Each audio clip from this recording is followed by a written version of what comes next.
Добро утро, почитувани гледачи, ново издание на емисијата Фактор здравје. Ви посакувам добре дојде и секако ве поканувам да не следите од почеток до крај, но и да се јавите и да поставите прашање, бидејќи повторно зборуваме за една актуелна тема, катаракта или операција старечко перде, хирургија на катаракта, кога е вистинско време да се направи, како се изведува самата операција, кои леки и зошто се вградуваат, како се прави изборот, но и за витректомија, односно болестите на ретината. На оваа тема утрово разговараме со доктор Ивана Петковска, хирург-офталмолог од Промедика офталмологија. Добро утро, доктор Ивана, добре ни дојдовте во Фактор здравје. Добро утро и добро ве најдов. Да.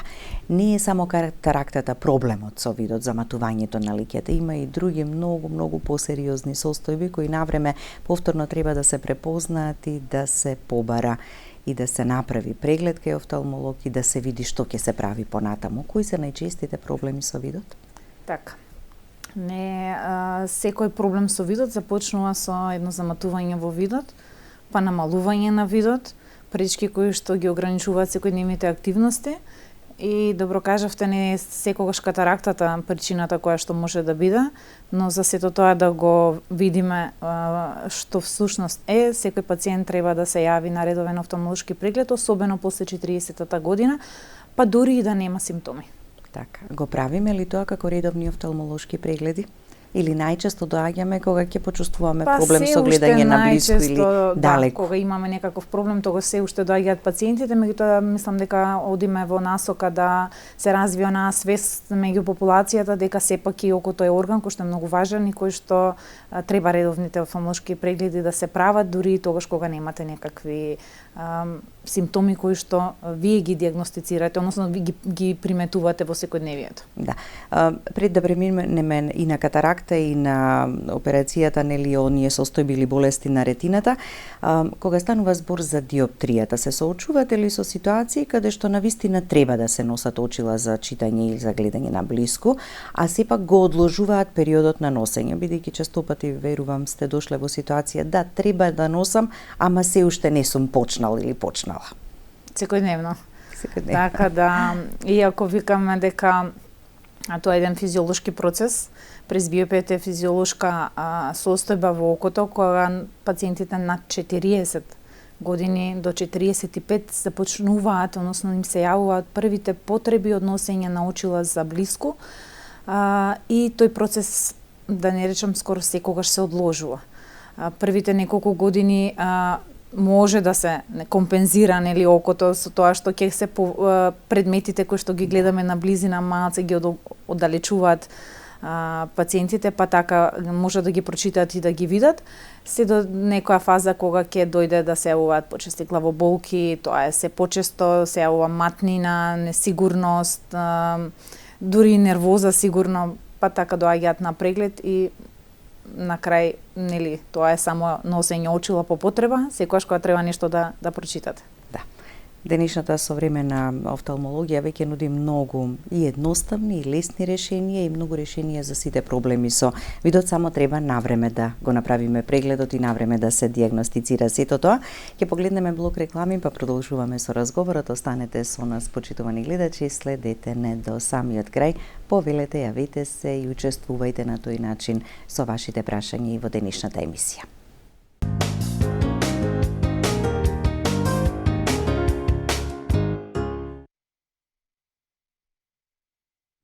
Со доктор Ивана Петковска, хирург-офталмолог од Промедика офталмологија, зборуваме и обработуваме темата за катаракта, но и болестите на ретината и она што значи и кога треба да се направи витректомија.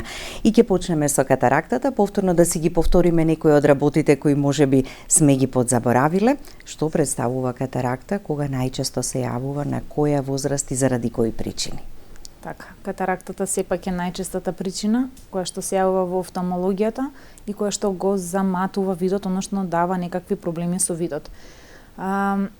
Најчесто се јавува над 50 годишна возраст, меѓутоа има и различни видови на катаракта кои што се среќаваат и во помладата возраст, тоа се поспецифични типови на катаракта кои што се врзани или со некои болести или се врзани со некои лекови кои што се примаат, или е вродена катаракта, јувенилна во некоја детска возраст која што се јавува, меѓутоа тие во процент се многу помали, нели, отколку оваа старечка катаракта која што се јавува кај повозрасната популација и во суштина представува еден природен процес на старење на самата леќа, како што старее целиот организам, така старее и леќата, и на тој начин дава пречки во видот.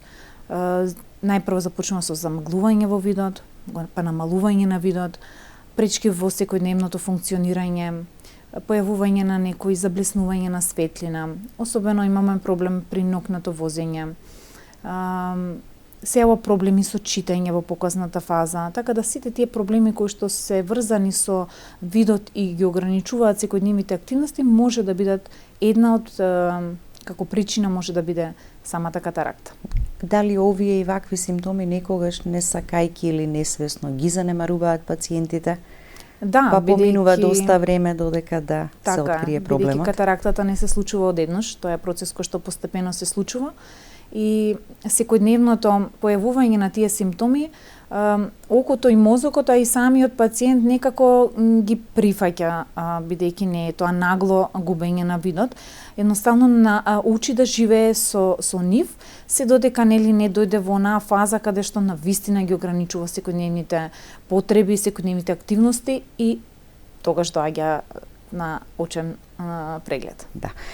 Дали современиот начин на живот, како што ја поместува возрастната граница надолу за многу заболувања, е таков случајот и овде во офталмологијата, посебно и со катарактата? Има ли примери кога и на помлада возраст, ајде велиме по 40-та, 50-та година да се појави катаракта, па тогаш да бидат пациентите изненадени да речат јас не сум толку во тие години или толку постар, бидејќи старечко перде така е го велиме од порано. Вториот назив му е точно старечко перде, меѓутоа за жал во последно време како што и сите граници се поместуваат и катарактата многу често ја гледаме кај она работоспособна популација, да не речам над 30, меѓутоа меѓу 40 и 50 годишна возраст ја има доста зачестено и не е и кога ја диагностицираме, таа е токму таа старечката катаракта не е причина, нели не ја има од детството, не е вродена, бидејќи тоа се некои специфики кои што може да се утврдат на преглед и да се знае точно од кога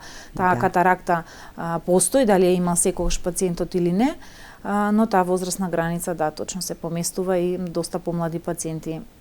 Ова модерниот начин на живот и се што се случува околу нас придонесува за некои болести да се јават и состојби во окото да се јават многу порано. Но за среќа се решливи. Се решливи, да. секако. Имаме веќе гледач на линија, да го слушнеме прашањето. Добро утро, ве слушаме. Добро утро. Ало. Да, ве слушаме, повелете. Јас сум човек од Само се извинувам, не успеваме убаво да ве чуеме. Ајде сега да пробаме. Дали сте се уште на линија? Се надевам дека ќе се обидете уште еднаш да завртите на телефоните и на телефонските броеви. Да, повелете. Јас сум човек од 74 години. Добро. Ми ставила леќа. Тоа беше на 8 јануар. Првиот месец добро гледав, од тогаш наму секој месец од 10 до 20% послабо гледам. И мене ме оперираат катаракта. Така да, сега па исто, на истото око, кај што ми е стајана леќата, и се појавува бело. И има едно, како дали леќата, ја не знам какви леќите, дали леќата е темно зеленкаста, табале кој ќе станам ја, тоа ми покажува како окото цело ми се појавува. Да речеме како школка пред очи. Добро, доволно ли е ова, доктор Ивана? Пациентот е опериран од катаракта, ако добро слушнав. Видот бил добар на почетокот, после месец, два, нели почна повторно да се заматува. Една од причините која што може да биде после операција, кога почнува повторно да се заматува видот, едно заматување кое што се случува на задната капсула на самата вреќа, каде што стои претходно и природната леќа во окото, и оваа вештачката интраокуларна леќа која што имплантираме при операција. Тоа не често меѓу народот владе дека тоа е повторно појавување на катаракта. Тоа е заматување на задната капсула, односно една реакција на организмот, бидејќи тоа е ткиво кое што е природно од самото око и ствара еден слој на клетки кои што знаат да го замата тој вид и да имате чувство како да носите очила кои што се извалкани. Едноставно, па имате потреба да ги бришите цело време, а видот никако да се подобри. Тоа е една причина која што е амбулантски се третира, не е ништо компликација, нити е нешто сериозно. Меѓутоа не значи дека е само тоа. Болестите на окото, на задниот дел на окото, се мултифакториални и се доста постои голем број на заболувања кои што знаат да дадат некои симптоми кои што се на почетокот се многу слични, сите симптоми кои што се случуваат од различните болести, односно тоа е намалувањето на видот.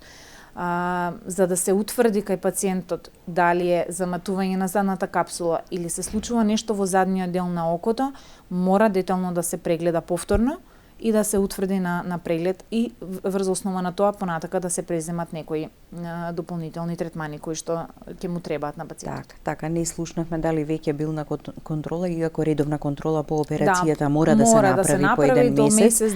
Ама рече дека првиот месец било добро, па сега промените ги чувствува, значи повторно да се направи еден детален преглед, некогаш и се очекувани такви, кај секого е различно. Така е, самата секоја промена навреме да се регистрира. Самата операција на катаракта е третирање на состојбата која што во моментот сме ја затекнале, односно сме ја ние диагностицирале кај пациентот.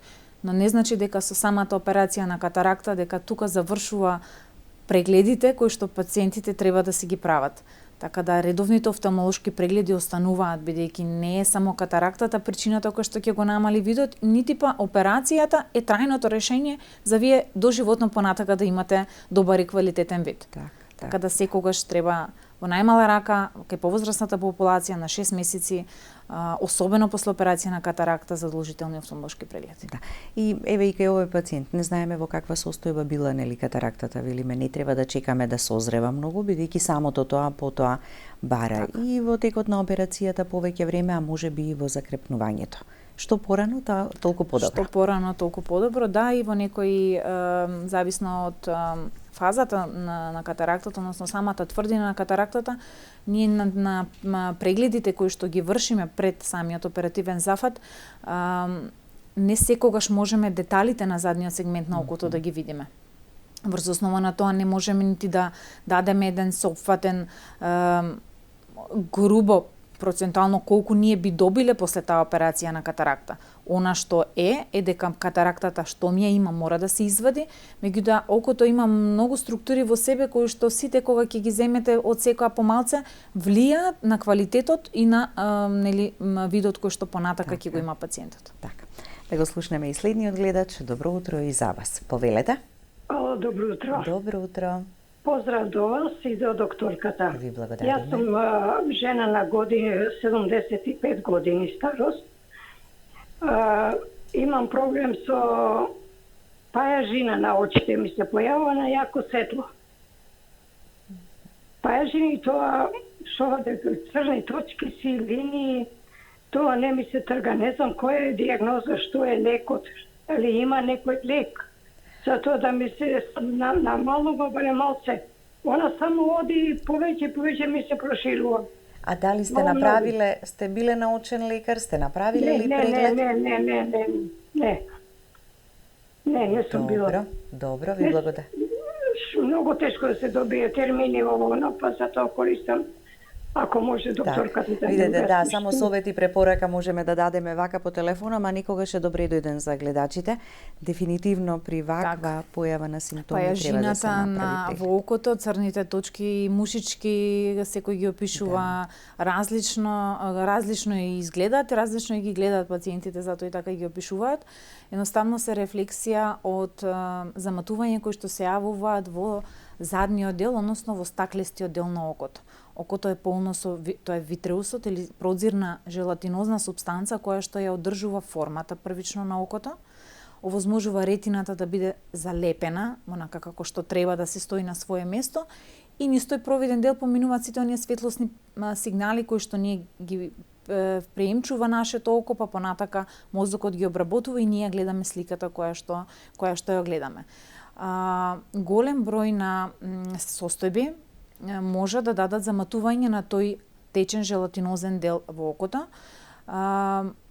Најбезазлезно е она денатурација на тој дел, односно старење на тој стаклесто тело, кое што прво е едно густо желатинозно, па со годините станува се потечно и потечно, и делот, тие мембрани кои што природно се наоѓаат позади во окото и го држат тој дел, знаат да се одлепат, тоа им е еден нормален процес, и во таа фаза знаат да се појават тие пајажинки, мушички, и сето тоа се гледа, значи како пациентот го движи окото, секаде тие ги гледа, особено интензивно кога одите во премино темно, во светла просторија, летно време кога имате одблесок од вода, светлина на бела позадина, значи тие тогаш се најинтензивни, на замор на крај на денот исто така, но за жал дел од тие состојби, значи делот тоа гледање може да биде и посериозна состојба која што е многу важно да се утврди дали е таа, бидејќи неретко бара хируршки третман. Тоа е делот на витроретиналната хирургија, односно многу е важно дали пациентот е диабетичар, каква е регулацијата на крвниот притисок, дали се јавуваат како заблеснувања, значи пациентите кажуваат гледам како гром да ми свети цело време од страната. Значи тоа се низа симптоми кои што може да ги каже пациентот, но без детален преглед, да се прегледа ретината. Сега зборуваме за задниот дел на окото, значи ова се симптоми кои што ги дава задниот дел на окото. Некогаш се безазлезни и даваме некоја суплементи за да го потпомогнат тој процес, бидејќи тие мушички и пајажини нема да исчезнат трајно од окото, меѓутоа по гравитација се тргаат од видната оска и не ги приметува пациентот. Тие секогаш ќе останат во окото, бидејќи се природен составен дел на окото. Но ако се како резултат на некоја друга болест која што има ретината, може да бидат проблем и заради тоа е многу важно да се дојде на преглед да се види во суштина зошто тие се појавиле.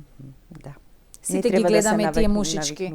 Значи сите ги гледаме, но да не биде тоа охрабрување дека ако ги гледаше се нормално, напротив, сепак за секое такво појавување треба да се дојде и да се види ретината. Да, бидејќи не знаеме колку сериозни последиците или компликациите може да бидат ако долго време обстојуваат ваквите состојби. Да го слушнеме и следниот гледач. Добро утро. Добро утро. Во програма сте, повелете. Добро утро, докторке. Ало. Да, ве слушаме. Ние сме околу 80 години. У последно време видот ни се намали многу. Отидовме на лекар на приватната болница, ни дадоа капки теманол од 5 милиграма, ама сега ни се врти све, кој ќе станам од лежење, ни се врти свеста. Како да се мутена, да се занесувам. И ги прекрати. Пак повише видот ми се намали, пак земав да ги употребувам. Се консултирам со докторка, вика мора да ги примате. Тие се за остатен вид ми се намалува видот. Карактер немаме. Мислам перда нема. Туку видот се намален. Добро. А капкиве од 5 милиграма ни се врти свеста кој ги примам. Во ред, ви благодариме за јавувањето. Често прашање кое што го среќавам во секојдневната пракса, кога им даваме терапија за некое очно заболување на пациентите и кога е тоа новина нели за нив, одма бараат, да речам, нус ефекти од терапијата. И секогаш тие проблемот да се реши уште веднаш следниот ден. Али тие капки кои што се дадени, тоа е тимолол, ако добро разбрав кај пациентката, е терапија за покачен очен притисок. Доколку е диагностициран глауком како болест, терапијата од моментот на давање е доживотна. И тука нема прекинување ниту еден ден на таа терапија. И во никој случај од капката не може да се јави вртоглавица во окото. Напротив, вртоглавицата може да биде врзана ради циркулација во врат. Значи ради кај повозрастните присутна, така? Никогаш од нагло станување или од легната позиција, варијација во крвен притисок. Да, крвниот значи, притисок се може тоа да што е падне. транзиторно, не е очно заболување, директно очно, него е како резултат на некоја друга состојба во организмот. Така да препораката моја е да капките ги прима редовно, да не се прекинуваат, бидејќи во спротивно имаме други негативни ефекти по видот и по окото. И секако нека се направи уште еден преглед да се утврди, значи, дали нешто друго евентуално постои, меѓутоа вртоглавицата не би била врзана со капките сигурно. Да, а и некогаш да оставиме простор да се прилагодиме на терапијата. Да. Еве како рече гледачката, катаракта немам. Ама имам некој друг проблем, а глаукомот во овој случај може да е многу посериозна. Точно глаукомот. Закана за видот и од други состојби. Бидејќи оштетувањата кои што ќе се случат при глаукомот по нервот, бидејќи нервот страда, се трајни оштетувања. Така да ние сета таа терапија ја даваме со цел да се успори тој процес на оштетување, се дават суплементи за да го потхранат нервот. Значи сето тоа е да се одржи состојбата таква какво што е и процесот на прогресија да се намали. Така, да ја сватиме сериозноста на глаукомот и дека терапијата на вистина секојдневно и доживотно мора да се користи. Да, еве порака и совет и препорака до гледачката и редовно да си ги прави контролите. Да го слушнеме и следниот гледач. Добро утро и за вас. Повелете. Ало? Ве слушаме, повелете. Добро утро, добар ден и убав ден. Ви благодариме. Едно прашање до докторката. Јас сум на возраст од 77 години, долгогодишен 20 годишен диабетичен и како последица прво е видот. Иначе цел живот имав извареден вид, немав никакви проблеми.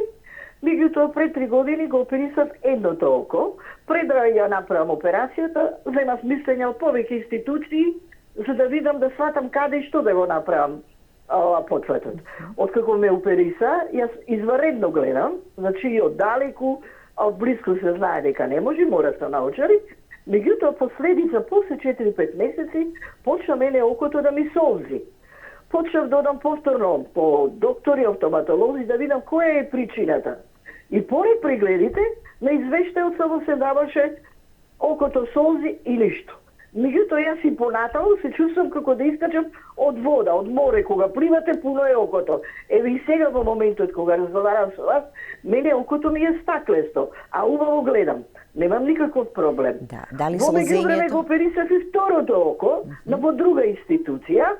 Таму е послаба малце лекјата, од старт со 0,5 посто. Меѓутоа и тука почна после 4-5 месеци да солзи, отидо повторно на преглед, ми рекол дека солзната канал е запушен и дека треба да се направи со некој потват со ласер, да се изчисти окото. Меѓутоа, кажете ми лекот кој е за двете очи што ми солзат. Во ред, ви благодариме за јавувањето, ќе погледнеме блок реклами, советот и препораката ќе ги слушнете веднаш по рекламите, затоа останете со нас до крај.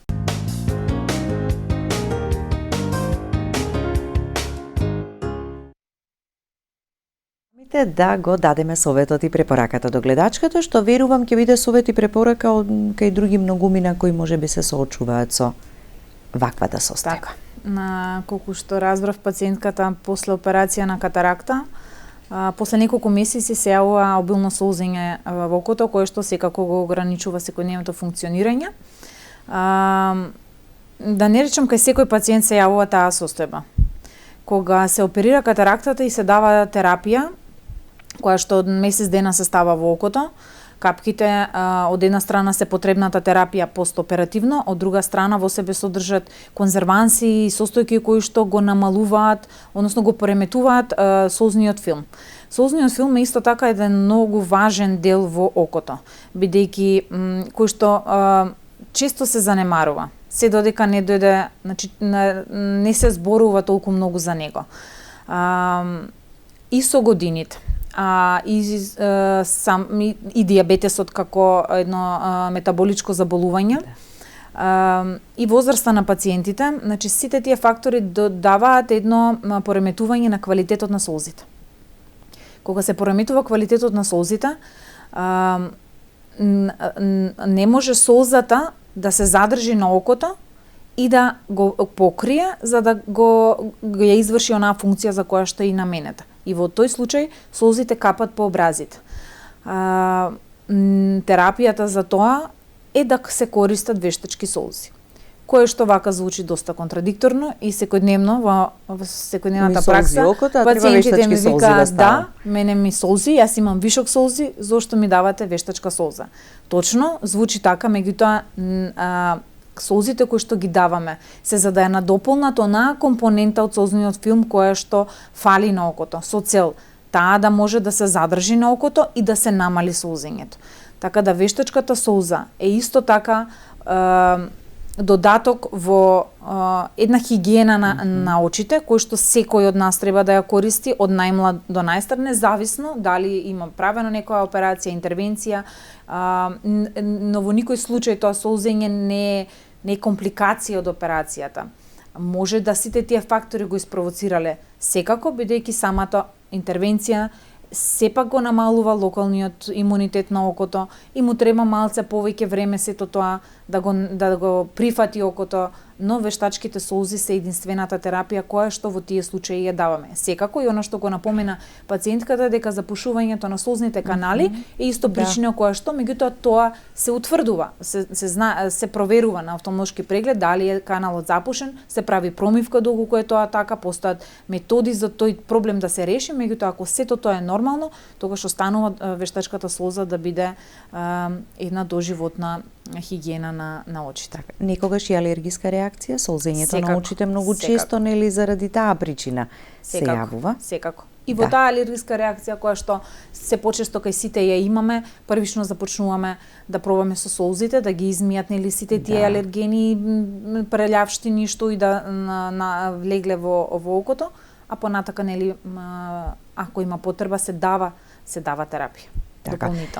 Од што зависи изборот на леќата? Спомена и гледачката, така правев операција на едното око, на другото ставивме леќа, не гледам толку, ама друга леќа ставивме. Од желбата на пациентот, потребите негови, можностите, препораката од лекарот, како се избира која и каква леќа ќе се стави? Напомена и пациентката дека гледа надалеко одлично, меѓутоа на блиску секако не може да се гледа. Постојат голем број избор на леки. Монофокални, мултифокални, торични леки, едов варијанта на леки. Значи тоа се називи кои што на пациентите сигурно не им се познати, меѓутоа затоа сме ние тука кога доаѓаат на преглед и кога доаѓаат на предоперативен преглед за катаракта, да им укажеме на можностите кои што може да им ги даде самата интраокуларна леќа после операција на катаракта. Тоа се каков вид сака пациентот да добие, какви му се секојдневните потреби, што му е важно на пациентот. Дали сака да има вид, дали му смета носењето на очила за блиско или не. Така да врз основа на тоа е еден треба соопфатно да се изанализира секако во разговор со пациентот кои се неговите очекувањата и нашето мислење кој леќа би му одговарала на неговото око, бидејќи не секогаш некои состојби пропратни кои што ги има во окото се даваат, нели, ние може да ставиме некоја од мултифокалните леки, меѓутоа пациентот да не ја добие таа очекувана добра видна острина заради некоја друга состојба која што има во окото. Така да тоа е еден широк соопфатен нели дел од самата операција каде што се осврнуваме на типот и на изборот на леките. Секако леќата е сепак имплант во окото, не пресадуваме ново око, значи очекувањата на пациентот пробуваме да им малце попластично да им објасниме што значи таа лека и што би добиле, меѓутоа тука некогаш се имаме секогаш дилеми дали сакам да гледам блиску, сакам да гледам надалеку, потребно ми е да не ми пречи светлината, значи има многу меѓу кој и солзниот филм кој што пред малку зборувавме е многу важен фактор кога правиме правилен избор на леки. Да, предоперативно пред самата операција на тој преглед нели се објаснуваат сите овие работи, ама треба внимателно да слушаат и добро да ве сватат така за да знаат какви се очекувањата после тоа. Објаснуваме точно. Значи предоперативниот преглед е секогаш детално ги објаснуваме сите овие работи. Меѓутоа секако како и секој човек кога иде на некој зафат оперативен, насочен е како ќе биде, што ќе биде, па мислам дека дел од тие работи и не ги приемчуваат така како што им ги објаснуваме, меѓутоа нели затоа секогаш со постарите доаѓаат и помлади придружници, па и нив им објаснуваме за да може нели да направиме комплетна слика што максимум би добиле после секоја интервенција. Така. Да го вклучиме и последниот гледач за ова утро. Добро утро, повелете. Добро утро. Повелете, ве слушаме. Сакам да ве прашам. Јас би сакала докторката да ми објасни нешто диагноза на суво око имам и на долните капаци на очите некои жлезди имам оштетени, горните ми функционират, па ми рекоа лазерско чистење. Дали тоа ќе ми помогне нешто или да продолжам со вештачките солзи? Варете, ви благодариме. Така, кога се во капаците има голем број на жлезди кои што ги лачат солзите. Кога се запушуваат тие каналчиња, едноставно не може состојката да излезе во солзите и не може да се надополни онаа потребна компонента која што му фали на окото. Вие ќе ставате вештачки солзи, да, меѓутоа ако причината е запушување на тие мејбомови жлезди кои што ги има во капаците, потребно е да се отворат тие канали, односно да се издренираат, постојат лазерски третман и во амбулантски услови, постојат сега на пазарот се достапни и компоненти и за во домашна употреба кои што ќе им овозможат на пациентите дренирање на тие канали и со самото тоа ќе им се подобри, да речам, состојбата. Трајно лечење не е.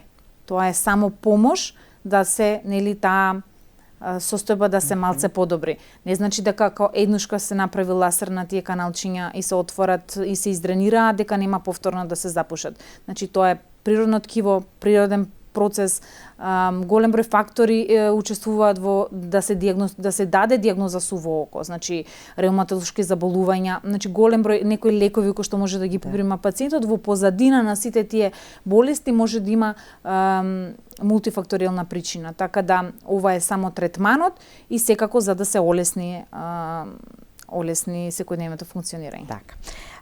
Доктор Ивана, дали само катарактата е причинител за заматување на видот? Најчесто на тоа помислуваме или постојат и други состојби на ретината кои што може да доведат до ова? Која е разликата? Така, на почетокот заматувањето во видот, сите болести кои што може да се случат во окото, првичниот симптом е некакво заматување во видот. Но не секогаш е катаракта. Викаме катаракта има, ќе се оперира и е, да речем, една од најчестите, најуспешните операции кои што ги има во хируршки интервенции кои што постојат во денешно време и е најсигурна и безболна и сето тоа, меѓутоа постојат голем број на други заболувања, тоа се болестите на ретина, значи покрај глаукомот како болести, тоа е болест на очниот нерв, болестите на ретина кои што може да се јават и кои што каде што првичните симптоми може да бидат точно тоа замаглување во видот. Диабетичарите. Често тие мушички кои што и пајажинки кои што ги спомнавме. Може да фали дел од видното поле. Може да се појавуваат светкавици кои што траат долго и кои што не прекинуваат.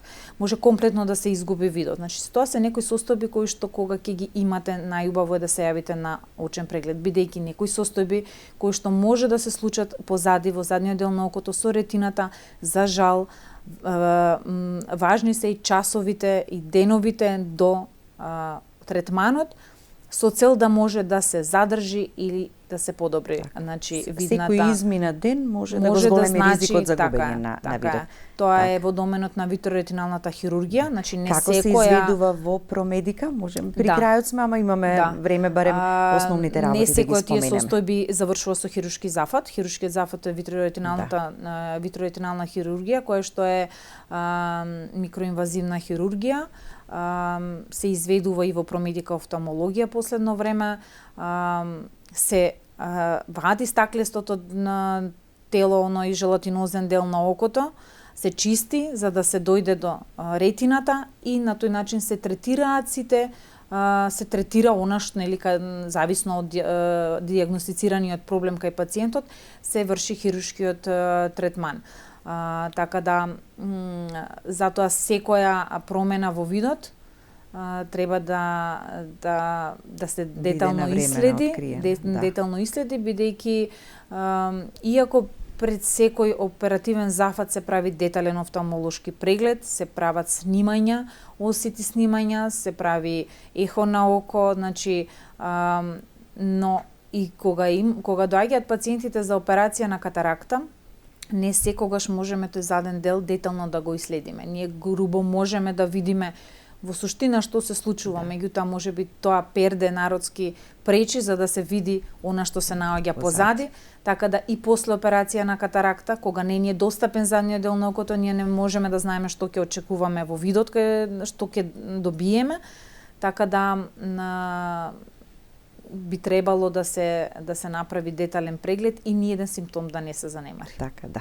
Да не оставаме подолго време да обстојуваат таквите симптоми. Бидејќи сепак постои начин. Во денешно време и витроретиналната хирургија е навистина микроинвазивна процедура која што се изведува од половина, трае од прилика половина до 1 час, некоја лесна потенцирана анестезија, меѓутоа е во секој случај придобивките кои што ги добиваме се многу големи. Безбедна процедура која што се прави и нормално кога единственото решение, нели тука нема дилема дали треба или не треба да се направи. Да.